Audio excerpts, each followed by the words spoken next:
Good morning and good afternoon, everyone, depending on where you're joining us from, and welcome to today's webinar. My name is Peter Ture from Business Review, and I'll be your host today.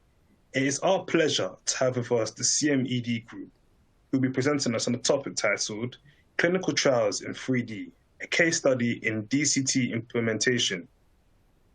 Now, today's guest speakers with us will be Tope Keys, who is the Executive Director in Business Development Technology at CMED Technology. We have with us Mark Tomlinson, who is the Senior Director for Technology Operations at CMED Tech. And we have with us also Sarah Rickenbach, who is the Director for Patient and Program Services. I'd like to welcome everyone here to On24. You notice that this platform is browser-based, so if you do disconnect for any reason whatsoever, please click on the link that you received via email to rejoin the session. In order to ask questions, you can send them in via the questions widget. That's the box at the top right-hand corner of your screen. Just type in your question and click submit. We'll then allocate some time at the end of the session to address any thoughts or questions that you may have. Please also use the yellow help widget in case you need any assistance to move, resize, and maximize any of the screens in front of you to help get a better view of today's session. But for now, please allow me to hand you over to our first speaker of the day. Tope, over to you. Thank you, Peter. Hello, everyone. Good morning and good afternoon. I want to take a moment to thank Business Review for helping to facilitate our webinar today, and I'm excited to speak with my colleague Mark Tomlinson and our partner at Spencer Health, Sarah Rickenbach. But a little bit about us at Encompasses. So we are what we consider a revolutionary holistic clinical data platform.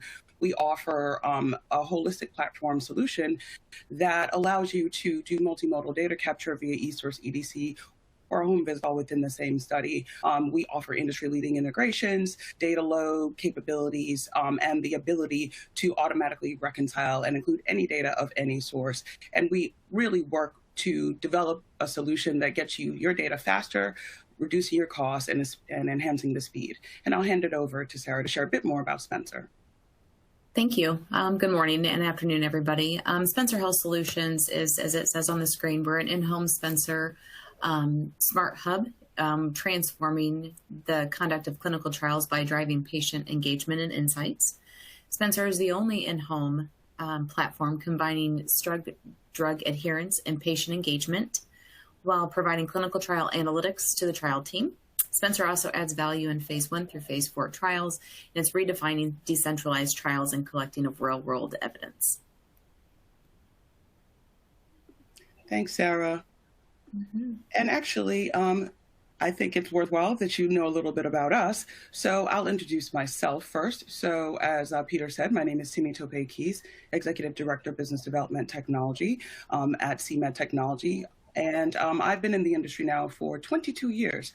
And I started on the sponsor side in outsourcing at both AstraZeneca and Sanofi, then Synthalabo, now just Sanofi, before moving over to the vendor side with progressive roles in business development at ERT, Synteract, and most recently I joined CMED last year, and I'm really excited to be with everyone today. Sarah? Thank you. Again, Sarah Rickenbach. I'm the Director of Patient and Project Services at Spencer Health Solutions. My 25-year career spans clinical research, spans patient recruitment and engagement. I was a clinical research coordinator. I also developed a clinical contact center from the ground up, managed clinical research team at a level 1 trauma hospital, which then led me to my career at Spencer Health Solutions. So I'm really looking forward to providing my experiences and insights from my career and how it can help transform clinical trials using Spencer. Mark? Yeah, hi. Mark Tomlinson, Senior Director of Technology Operations at CMED. I think I've been in industry over 30 years now, and that's all the way through from lab bench, phase 0 research, through data management, international global project management. All of that has been on the service side, so CROs and service vendors. with the last 20 years being in technology implementation, adoption, helping our clients achieve a more efficient and cost-saving process. Thank you all. Thanks a lot, Mark. So we like to kick things off just by getting a sense of who's in the audience today. So you'll see a poll on your screen. What type of organization are you with? Pharmaceutical biotech sponsor, medical device sponsor, CRO, phase 1 to 4, including clinical sites, a clinical technology provider, or patient recruitment, site management. We look forward to seeing the results.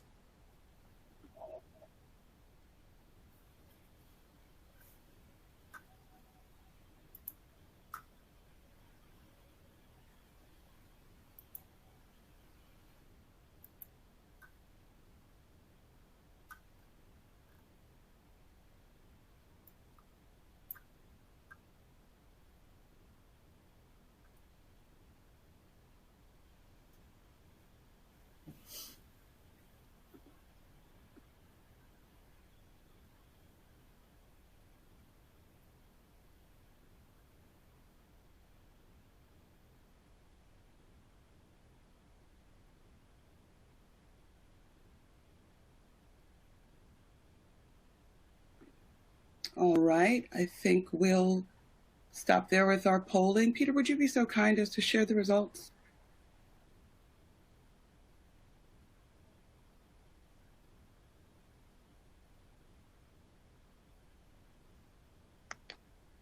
Yep. Let's see. I think there's a little bit of technical issues going on with the results. I'm going to check for the next poll question, though. But in the meantime, no worries. We'll continue on with the presentation. I'll ensure that the next poll question has a series of results. Okay, great. Thank you so much, Peter. So let's get our conversation started. I think it's always helpful to have some key topics that we cover in these sessions. And so as we are discussing DCT, I think it's very helpful to put it in the context of a use case. So today, CMed Technology will be discussing how Encapsia and our partner Spencer Health Solutions are really helping our clients implement DCT and bring patient-centric technology to the data.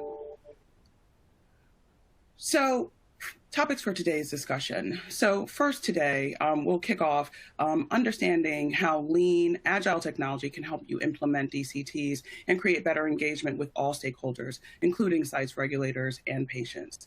And so, Sarah, I think given your background on the site side, it'd be great if you could kick off the discussion here. Sure. So just, in looking at Spencer and how the integration between Spencer and EDC systems can align, Spencer is a smart hub, so I want to go through that again just to make sure that everybody understands what he can offer. It sits within a trial participant's home and is innovating the way clinical trials are conducted. The platform is a transformational and turnkey experience for our pharma sponsors, clinical site teams, and most importantly, the patients. It's a singular platform that dispenses a patient study medication and tracks adherence according to the protocol schedule. Additionally, Spencer acts as a complete engagement platform with ePro questions, custom messages, or video deployment to keep study volunteers connected to their study team and participation goals. Spencer connects to a variety of peripheral devices as well, and that allows patients to collect real-world data from the comfort of their home. And we'll be going into that a little bit more throughout the presentation. And lastly, Spencer is used for telehealth visits. That is between the patients and their clinical study team. Spencer as a platform is designed to engage patients directly from the device, as well as a patient-facing mobile app called Spencer Assist. If patients are outside of their home or prefer a more portable option, they can assess their information by utilizing Spencer Assist to receive medication reminders, answer their ePro questions, or to actually do telehealth visits as well. And all that information is then collected, and Spencer shares that back with the clinical trial team in real time. And it's done via our cloud-based portal, Spencer Care. Spencer Care will provide the clinical team with detailed reports. It offers remote patient monitoring services throughout the contact center as well.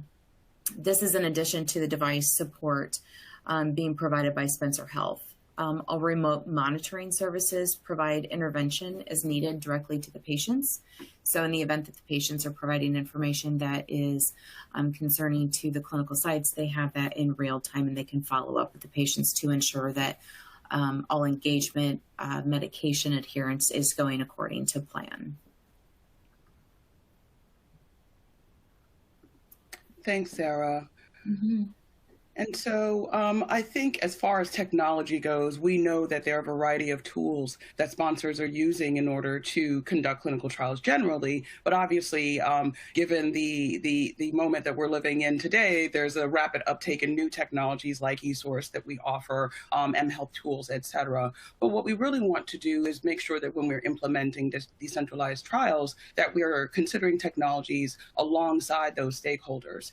And so we have in the use case that we're going to share today, a scenario in which our sponsors are looking for data that is flowing from IRT to EDC, actually starting at EDC, so starting with Encapsia and eSource, going to IRT, interfacing with the Spencer system, and then of course all of the sponsor ongoing clinical activities are happening as well, whether that be related to drug supplies, temperature tracking, forecasting for payments, accruals, et cetera. And that data is then going into the sponsor repository. And Mark, I think it'd be helpful if you shared a bit of your insight here as it relates to data integration and the importance of data integration in these workflows. Yeah, sure. Thanks, Tope. I think one of the key things that we would be working through with clients as we start up any engagement like this is really where are the integrations and what the integration is for. And this all links back to we really only want to have one place where data's actually dealt with. It's got to be, we don't want the site, for instance, entering data into IRT, the same data into eSource, and then typing some data into Spencer, or vice versa. So I think part of the planning on the integrations is really what data are we looking for, where do we want it to come from, and at what time. So this diagram you've got here between eSource, IRT, Spencer, all of this could have, the integration could have a time component as well as a quantity or quality component as well.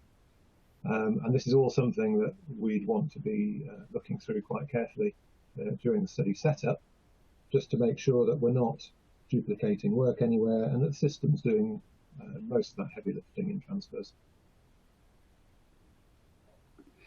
And yeah, Mark, I think something that I've picked up in conferences this year is the discussion around DCT about what's pertinent, relevant data. We've often captured data upon data upon data. I think I'm old enough to remember the 18-wheelers pulling up to the FDA to do submissions. But, you know, I think we've seen an evolution, obviously, in terms of the data types, structures, the velocity of that data. But maybe you could share a little bit more about what how important data strategy is in terms of successful implementation. Yeah, certainly. I think the back in the day of the 18-wheelers and 40,000 arch-lever files of data, that wasn't very much. When we start to think of the integrations today with some of the tech, in the old days, ambulatory blood pressure was probably one of the bigger ones that we'd have vast amounts of data for. But now in DCT, we could potentially have any number of systems sending vast volumes of data. And there is a need there to work out of all that data, which bits of that are important.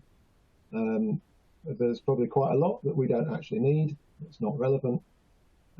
Or is it something that we need to rationalize and analyze before it joins into the main database?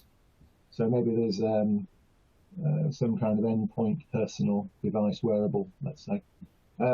Vast quantities of data, but we actually need to take 3 or 4 of those data values to make the endpoint that we're actually interested in. And as part of the system here, certainly with Encapsia, we can do all of that rationalization as part of that integration, as part of that mapping.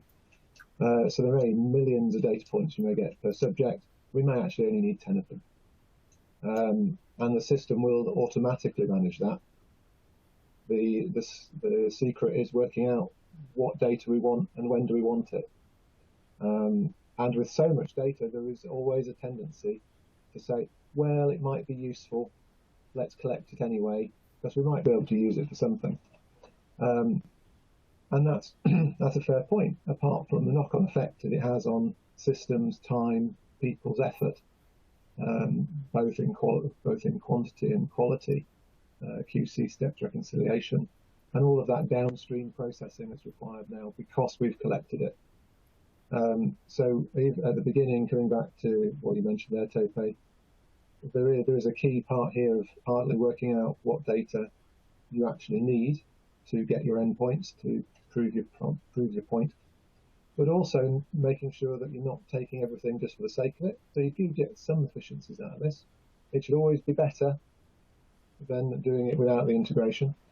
And equally, you need to work out which is source and where is that source as part of the study planning, especially now with the introduction of e-source in more studies and wearables, of course. Definitely. And I think in the use case that we're discussing, our client is actually having Encapsia serve as the hub for all of that disparate data, right? So they're leveraging our capacity to automate those data workflows and present data in real time to them so that they can act and really take advantage of the flexibility, the promise of what DCT could be for the industry.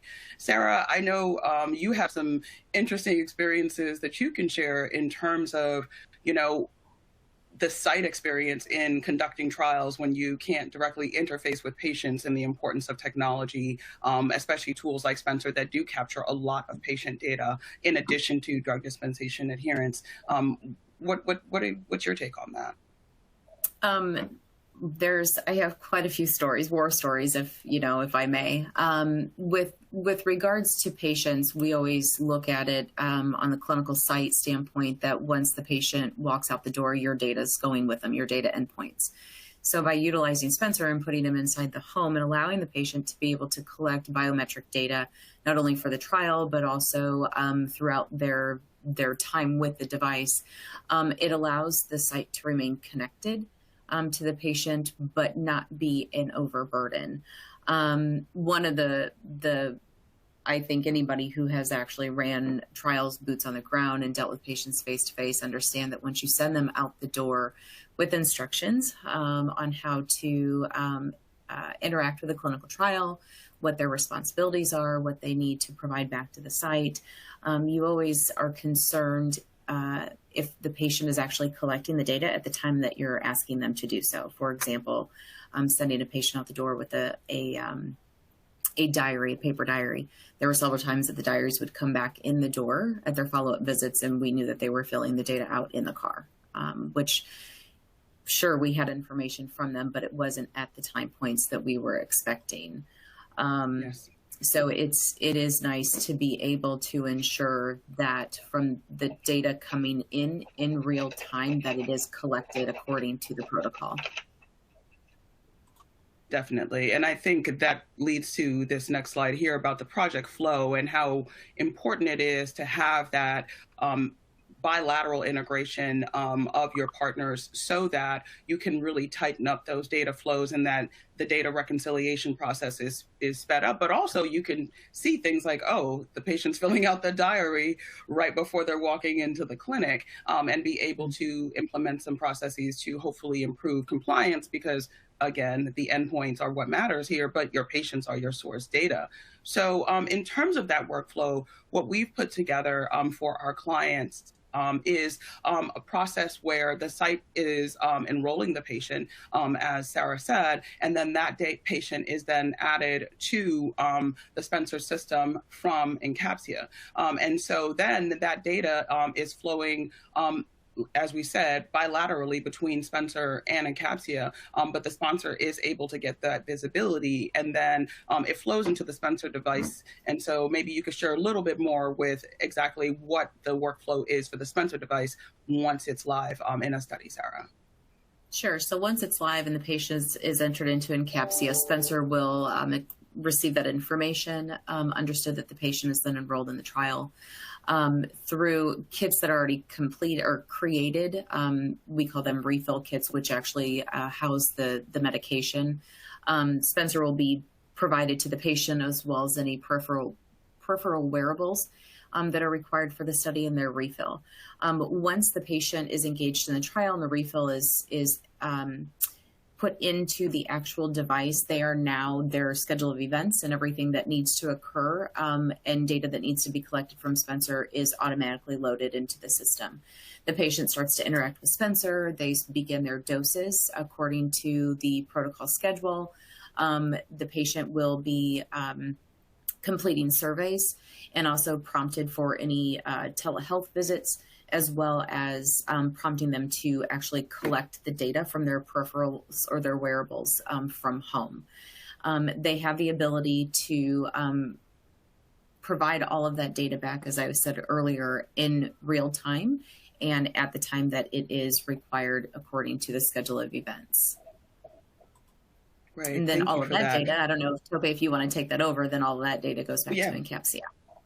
Exactly. And yes, and there are a couple of key components here, right? So we have IRT. As you're saying, Spencer is on some level administering the patient their medication, but we have to know which patient gets what. Are we doing a dose escalation? Are we doing a crossover design? What exactly is it that is happening in the study, and how does that data need to flow? And Mark, I was wondering if maybe you could talk a little bit more in depth about integration, because there are a few ways to skin that cat, but obviously we know source system, data utilization, et cetera, really drive how data is aggregated and integrated. Yeah, sure. I think it comes back to the same old question of what are we taking and why are we moving it around. Certainly for this particular instance, we're aiming for anything only to be done once. We certainly don't want repeated information.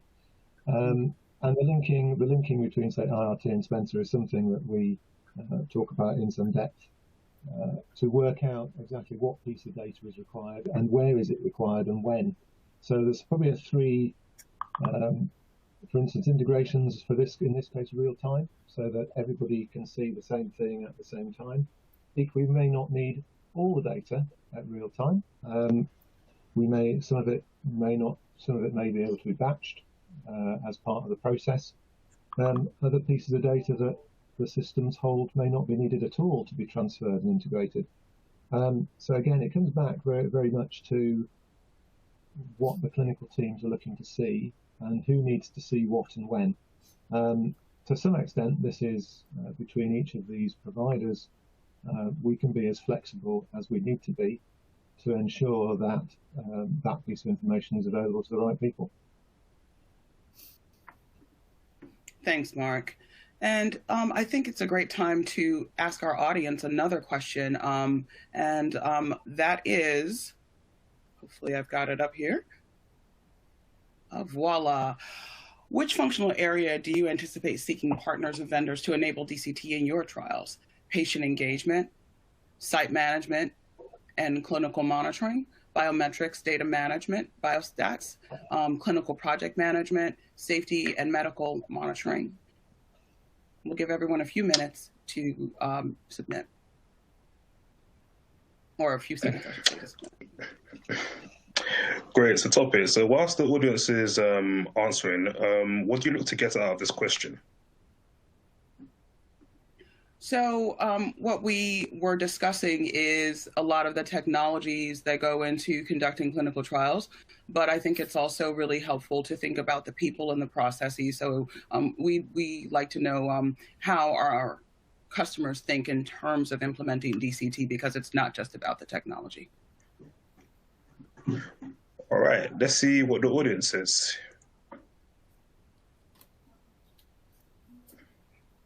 Thank you, Peter. So it looks like site management, clinical monitoring is in a tie with clinical project management, safety, medical monitoring, and then followed by patient engagement, biometrics, data management. So that's pretty interesting there. So the traditional core clinical operations activities along with safety and medical monitoring, obviously, we know that that's always a key area in the conduct of clinical trials. So thank you everyone for participating. So let's move to our second topic of the day, and that is around understanding how integrations play a role, particularly in consideration of using wearables, sensors, patient monitoring devices, and getting that clinical data delivered in a timely manner in order to get those valuable insights for your trial decisions. And for those of you who may be users of Encompasses, you may know that Insights is our visualizations tool, but obviously we know that insights can come from any number of modalities. So let's kick this discussion off. Mark, maybe share a little bit more about the unique challenges of working with some of the newer technologies out there, like wearables and sensors, even EMR, EHR data. Yeah, sure. I think one important all of us have been working in clinical trials now for some years. A vast majority are site-centric. We have a paid PI that organises the data. There's one place to go and find it. There's one place to control. If you're not getting data in time, you talk to the PI and sort it out. Relatively straightforward, even with large studies. The shift that we're seeing now into things like wearables, sensors, patient monitoring, things in patients' homes, is that level of perceived control has now gone exponentially higher or lower, depending on how you want to look at it. So where we might have only had 10 sites to worry about previously, if we now start looking at DCT and we're talking about patients in their home, potentially now you've effectively chained a patient to a site, and now you might have 200 of those. So all of those controls that we used to have about managing PI and data entry and doing SDV and checking everything's there is now exponentially a bigger problem, because you can't control the patient in the same way. They're not contracted in the same way. The monitor can't see them necessarily that well. So in terms of the DCT, there's a risk change that we need to acknowledge. And at the beginning of the trial, in setting up the protocols and looking at how we're going to get the data and where do we get the data from, part of the discussion there is, how do we manage this? How do we make it so that we can be sure that the patient is giving us the right data, that they're doing it at the right time? How do we make sure that we warn them that a visit is coming up, that there's an assessment to be made, so they don't just forget? Because as e-source, you may have just lost your time point. So there's a very different risk profile here. It's all manageable, but it does need a lot of forward thinking. That in some cases, clients I've worked with may not be that forward thinking, and some of these things come up quite late in the day. New integration, or they find a new device they want to add in, but as an afterthought, it's quite difficult to fit that into the process that you've worked out. You know, when things are coming, who's looking at it, where does it need to go, how much of it do you need to transfer or not? And amongst all of that is now you've got a very much more personal position. A patient sat at home is very much more consumer orientated. They're not a trained clinician that's used to using medical systems or logging into their EMR systems and understanding what all that is. These guys are used to a smartphone and playing games and using Facebook or Instagram, whichever one's the flavour of the day, I forget. So there's a very different perspective there in terms of what do we give to the end users to get us that data. And we need to be very cognizant they're not clinical, and that it needs to be worded and produced in such a way to be easy for them to do. Can't get in the way. And all of that linked in with integrations gives us that flexibility process. Definitely. And I think what you said about consumer grade is really important. One of the things that we hear from our clients is the user experience with tools is crucial to study success, to patient engagement, and really the retention that you're looking for in order to get the data that is ultimately going to feed your submission. I do think it's interesting relative to our poll question, and maybe Sarah, you could also chime in here on the site perspective, but that the partners that were being identified were primarily those ClinOps partners, but not necessarily biometrics. And what we've seen in our current use case is that it's actually data management that's taking the lead on this. I think it has a lot to do with that disparate data and the challenges of integrating disparate data and what the goals are of the organization ultimately. And so it's actually refreshing that data management is a bit upstream in something that's ostensibly something more strategic in nature. And I think the site perspective as well is really crucial here. And Sarah, maybe you could chime in a bit on, that site patient aspect of things. Yeah, it is interesting that data management's taking the lead. If the integration before the protocol is even rolled out to the research sites is clearly identified, and with the integration with Encompasses, with other partners like Spencer, if that in turn reduces time for the research sites and the clinics in collecting data, managing the patients, if that reduces time on their end, though there'll be a little bit of a learning curve for them, and it is a bit forward thinking, as Mark said, in the long run, it definitely will reduce labor and burden on the site side. And it will only further complement the relationship between the research site and the patient as well. I think we had a good laugh remembering all the different initiatives over the years in our industry, patients as partners, patients as heroes. Yep. Maybe now is the time. Unfortunately, it only took a once in a century event to actually realize the motivation that we've had to really bring patients in. I know there's all types of things going on today in terms of giving patients back their data in plain English, et cetera, so that they can feel more part of the process, more engaged. And I think also one of the big things, and you'll see in the center of this schematic here, is that DCT allows greater control and risk management, not just to prevent data loss, but also to see issues sooner and act faster, because it's not just about risk mitigation or issue resolution. It's about, being able to act decisively when you need to. So I think, Sarah, you had a scenario where in your prior experience, a site had to pivot to remote. And I think you have a funny story to share there about how exactly that site went remote. Yeah, and it was due to COVID. When at the point in time that COVID hit, I was working in the hospital managing the clinical research team, and as all the studies shut down, we had several subjects that were in trials that they needed their medication, and we of course couldn't let any patients into the hospital. So we would have to have the patients come into our Circle Drive and literally throw the medication through their car window. And then pivot and try to figure out how we could engage with the patient by shipping drug to them, collecting data insights to keep the trial going, to get as much data as we possibly could in a time where the world completely shut down. When looking at a device like Spencer, I think at this point in time, that's what's really launched decentralized trials. Is prior to COVID, it was on the foreground. I was involved in a lot of conversations when I was managing the clinical research contact center, that how could we manage decentralized trials? And to me, it was pretty straightforward. This is an absolute need. We have to move this way to make it more convenient for patients and not be disruptive in their life.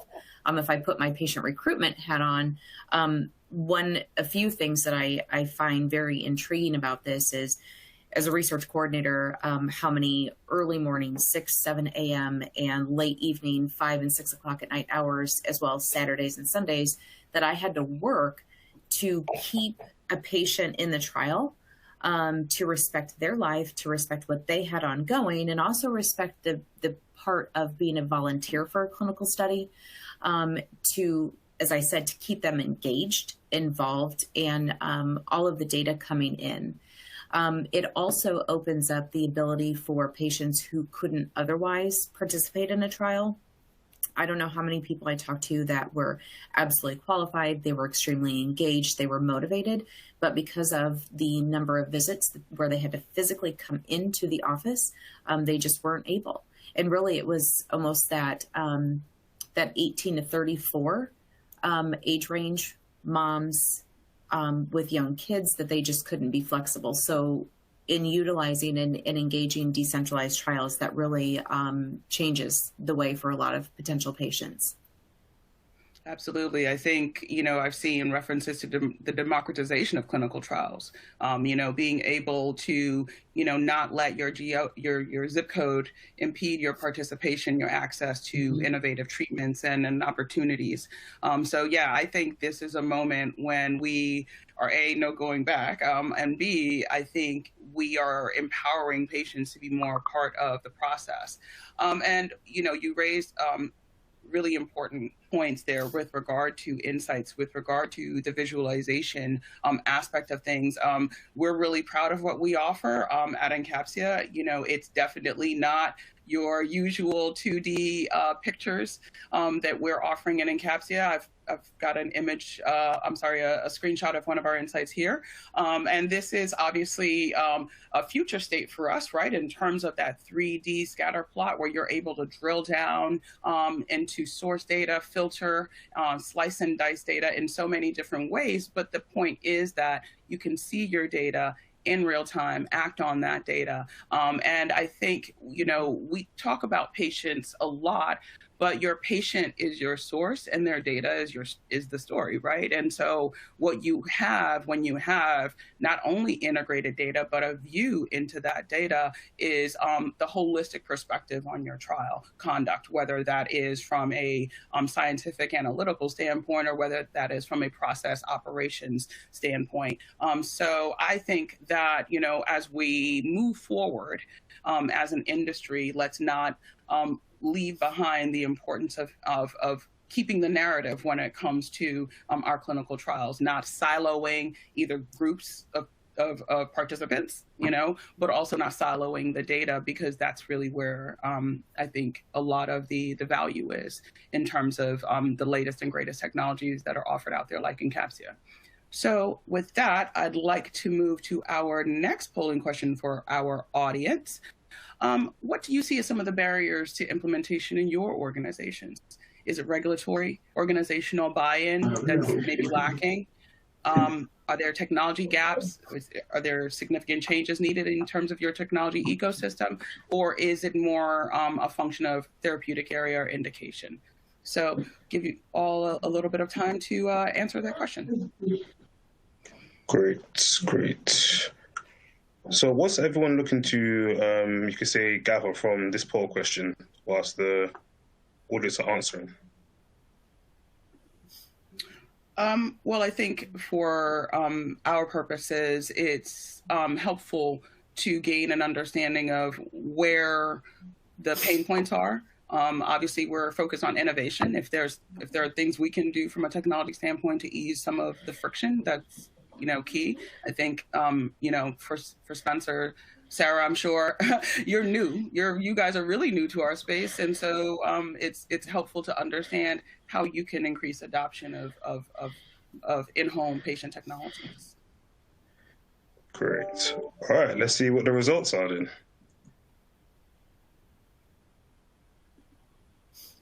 All right, so technology gaps leading the way big time there. It's not even organizational buy-in and regulatory.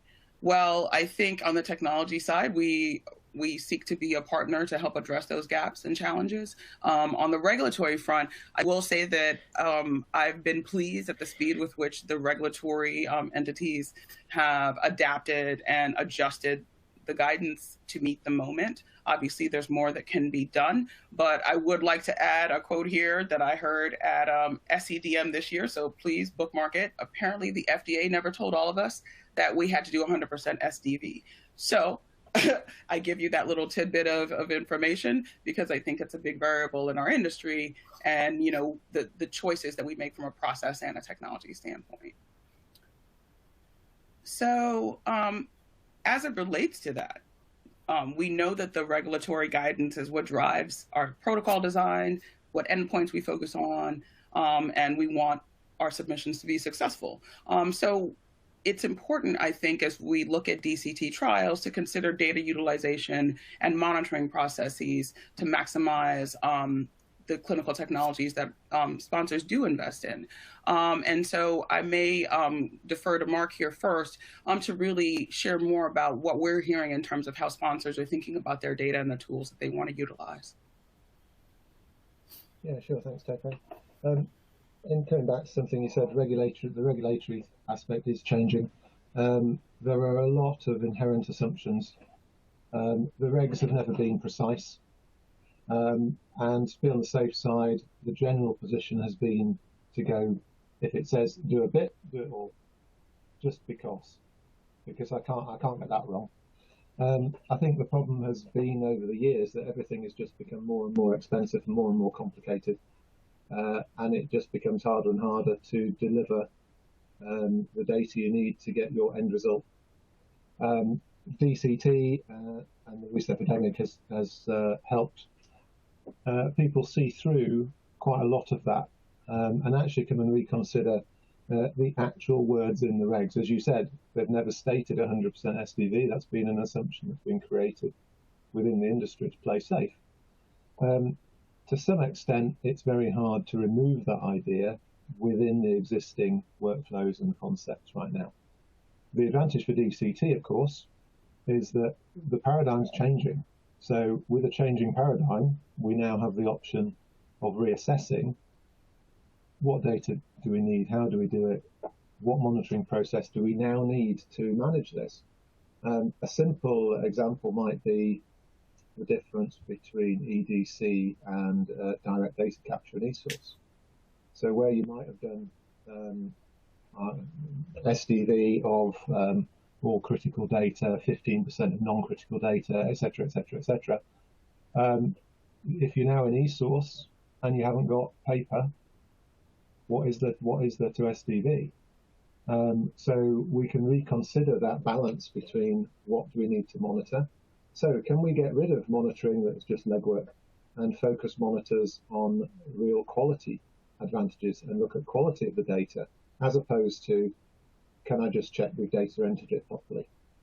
And focus all our effort into more patient oversight, better safety, and use some of the technology to do the hard lifting, do all the heavy lifting and legwork, let the tech do that. If we can integrate it, we can automatically reconcile the data. We can flag the data that's outside a particular range. That effectively removes all of the heavy lifting, all of the groundwork away and just leaves you, as we showed in that previous example inside, that you're only then focusing on the things that matter, which means that potentially you can do more with less, and your monitors, for instance, can really focus on adding quality and patient oversight by leveraging. And I think I'm sorry, Mark.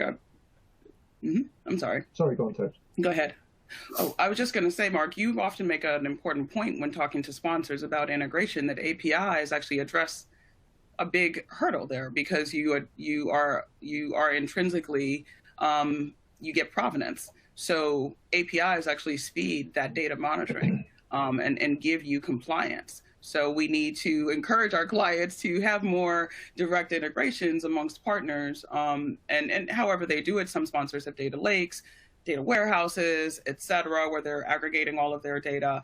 But I do think that it's important for us to, as a partner, maybe gently challenge how much data is being captured, what that data is doing, what do you need to see from that data? Because I think greater specificity and clarity drives the power of those visualizations, the reporting. And then you can truly do risk management. You can truly take a risk-based approach because it's driven by a strategy that is clear in terms of goals and outcomes.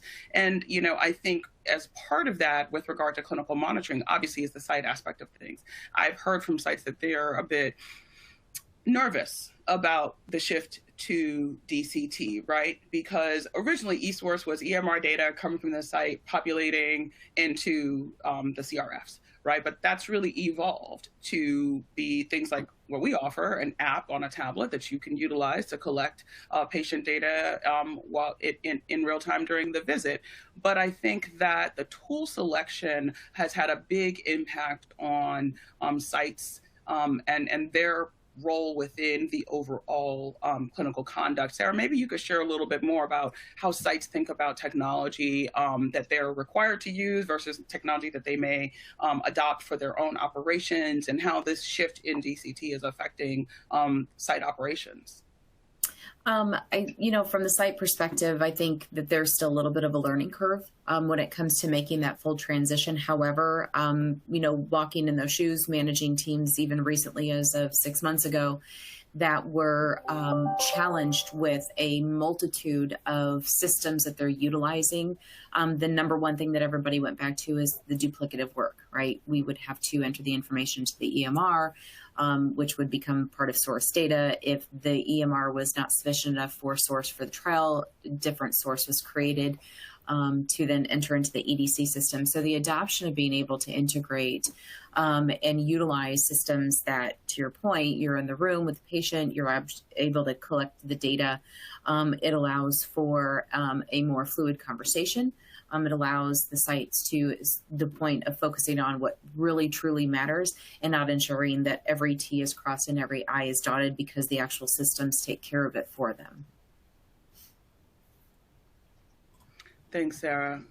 Mm-hmm. And I think it is, only fitting here that we end, thinking about patients, thinking about, the purpose of our work at the end of the day, right? We're providers of data, we're providers of services, but ultimately we're providers of data, but that data is tied back to a person who's dealing with a condition. And so I think it's important that we always consider their perspective here. And so, I thought Spencer was a really cool tool, and I didn't even appreciate all that it could do, but can you share a little bit of the patient perspective on having a tool like Spencer in the house? I can share obviously a little bit about eSource and home visits, et cetera, but I think it's really important for folks to understand. Sure. Spencer's designed to fit seamlessly into a person's home. The size of it is about the size of a Keurig coffee machine, and it's a very user-friendly device. It is non-intrusive. Spencer essentially sits and handles everything for the patient. They don't have to think about anything. When it is time for a patient's dose, there's a reminder that comes across from Spencer. It's time to take your medication. The patient is able to accept the prompt, dose their med on time, hopefully. That's the intent. And then seamlessly answer an engagement question and or questions that are ePro related, anything that is associated with the actual clinical trial at that time. That's where we find a lot of value in reminding the patient, because you already have them engaged with the medication dosing. It also, again, prompts the patient to collect any additional data that's needed. It just allows them to know that they are connected with the research site, that at the push of a button, they can connect with the research site, let them know what's going on, and that it fits seamlessly into their day. And it isn't something that they have to sit down at the end of the day when they've already completed all their tasks and do one additional task. It is pretty seamless. Nice. Yeah, and I think, we've seen this with eCOA and ePro with BYOD. I remember the days of the Palm device for e-diaries when that was a thing, right? And, people are like, what am I supposed to do with this? And I remember it was an overactive bladder study, no less. And so the patients were like, okay, so you want me to take this to the bathroom? and then you want me to log it? Obviously, there was a lot of mismatched data there, right? Because the patients were not taking that thing into the bathroom with them. Yep. So, as we close our discussion today, I think, we really do have to center the patient, not just in terms of the indication or the therapy, but also in terms of the tools and technology and the ease of use and the flexibility, because it does drive the quality of the data.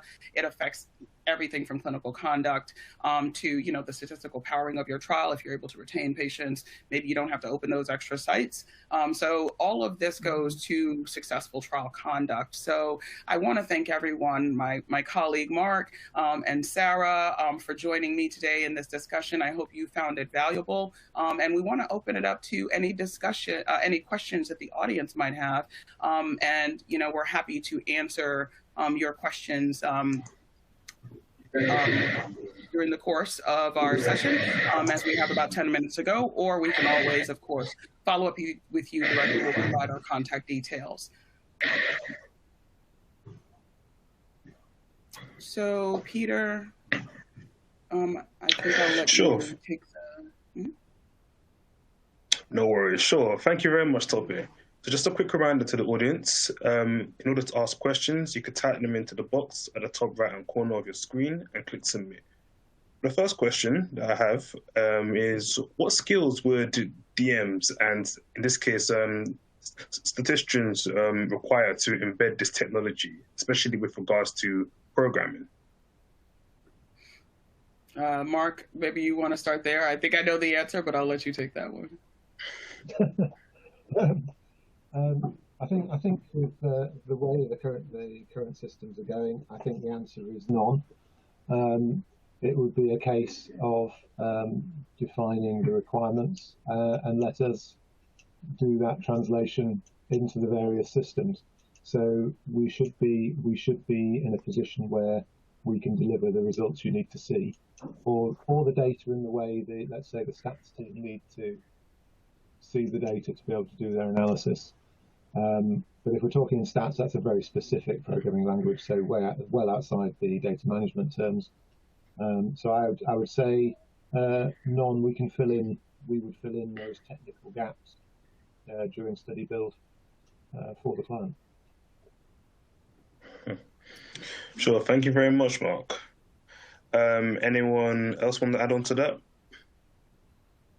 I actually wanted to ask Sarah a question about Spencer, just out of curiosity. When you guys were, going to market with Spencer, what exactly were the types of discussions you were having with sponsors in terms of their, maybe hesitancy around such new technology? Were there, questions about data integrity, security, things like that? Yep, thanks for that. And in fact, Amanda Crocchio is here. I think she plays more of a role in speaking with the sponsors. I don't know, Amanda, if you could provide any insights back on that. Yeah, I sure can. Excuse me. Are you able to hear me okay? Yes. Thanks, Tope, for the question. So I think as with any new technology, at first you do get some pushback on how effective this solution may be. So for us at Spencer, it was really important to be able to provide evidence from our current population. So, we've been in the market. We have around over 1,000 Spencer devices in people's homes right now. So being able to show data from that population, which really spans a variety of different ages and disease states, being able to show how we have affected medication adherence, which we've proven to have a 97% medication adherence rate, as well as how we have significantly impacted patient engagement. We currently have a 90% daily patient engagement rate. So being able to show our sponsor partners data from our current population has really been helpful in getting past some of the initial hesitancy in using a new technology. I would also add, of course, and this goes back to some points earlier about regulatory pushback, making sure that we are in line with all regulatory data privacy and security standards has also been key. And we've made sure that was a point for our organization as we got up and running in the clinical trial space. Thanks, Amanda. And I think I'll build on what you've just said in that, how did we get to know one another? It was through a POC, right? So I think in terms of, reducing the risk and frankly, the anxiety that comes with doing something new and different, the POC allows us to test and validate the integrations, the model moving forward before going live with a study. So we highly recommend that you engage your partners in those proof of concepts, give them obviously enough lead time to handle your existing work as well. But definitely, I think the POC approach has definitely been vital for our success as well, whether it's eSource or we had Inventory as another app on our platform to integrate with IRT, for example. So it's highly valuable and allows us to become closer partners, I think. So I think we're just about reaching the top of the hour. So I just want to finish out by closing with our last polling question, which is, now that we've talked a lot about DCT trials, are you thinking about doing a DCT trial in 2022? And when might that be? Yes, within 0 to 3 months, within 3 to 6 months, within 6 to 12 months. Have you already started, or no? So we'll let everyone take an opportunity to answer.